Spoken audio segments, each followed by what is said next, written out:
Let's move on and talk about the law of supply. What does it actually mean for a firm to supply a good or service?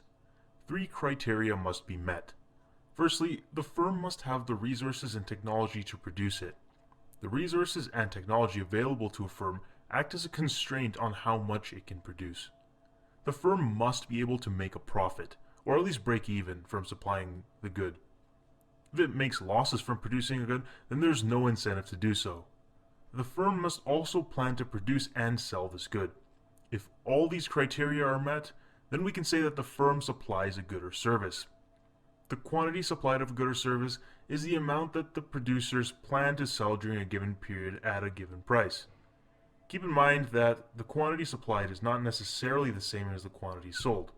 We'll learn why this is the case when we study equilibrium theory in the next lecture, but for now just know that the quantities sold to end consumers and the quantities supplied by firms are not always the same thing. The law of supply describes the positive relationship between the price and the quantity supplied of a good or service. Essentially, this means that as price increases, the quantity supplied of a good increases, and that as price decreases, the quantity supplied of a good decreases. Both price and quantity supplied move in the same direction. You might be wondering why increases in prices cause increases in the quantity supplied. Can't firms just increase the quantity at any price to increase their profit margins? Well, not really. The incremental cost required to produce an additional unit, or the marginal cost of an additional unit, increases. Think about it this way. If a factory wants to increase its output in the short run, the only factor of production that it can change to do so is labor. As more and more people work in this factory, each worker has a smaller and smaller work area, making it harder for them to produce an additional unit of the good. Thus, they need to work longer hours to make the same good. This means that you will be paying them more to make the same good. Thus, the cost of producing an additional unit of the good goes up. Companies want to at least cover the costs of production. Therefore, the market price must equal the cost of production for the company to even think about producing the good. And this is why the quantity supplied of a good or service increases as the price of that good increases. The supply curve is just a graphical representation of the entire relationship between the price of a good and its quantity supplied. We can determine the quantity supplied at any given price by simply taking a point on the curve and checking the price and quantity that correspond with that point. We can interpret the supply curve as a minimum supply price curve. This essentially describes a curve that shows the lowest price at which firms are willing to sell an additional unit of a good. We just talked about how the marginal cost of production increases as we produce a greater quantity, and so the company wants to cover at least its cost of production, if not make a profit on top of that, for each good that it produces. Thus, the supply curve shows us the price required to induce a firm to produce each given quantity of that good. Just as we saw in the lecture about demand theory, we can observe shifts in the supply curve as well. We say that supply changes when any factor that influences selling plans, of course other than price, changes. This causes the quantity supplied at any given price to either increase or decrease depending on what the situation is. Note that when we say that supply has increased, we shift the curve down and to the right, and when we say that supply has decreased, we shift the curve up and to the left.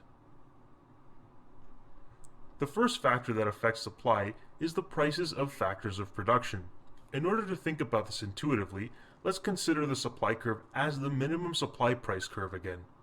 If the price of labor, for example, increases, then the firm spends more on each unit produced and thus would require a higher selling price to induce it to supply more of a given good. Thus, the supply curve would shift up and to the left. In the same way, if the price of a factor of production decreased, then supply would increase and the curve would shift down and to the right.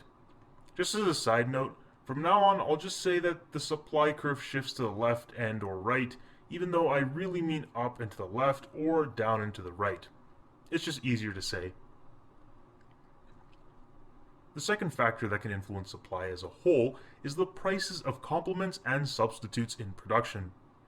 Complements in production are two goods that can be produced together. As an example, let's consider beef and cow hides. Both beef and cow hides come from cows. let's say that we're looking at the market for beef and we are told that the price of cowhides just went up. If this is the case, then the quantity supplied of cowhides would increase.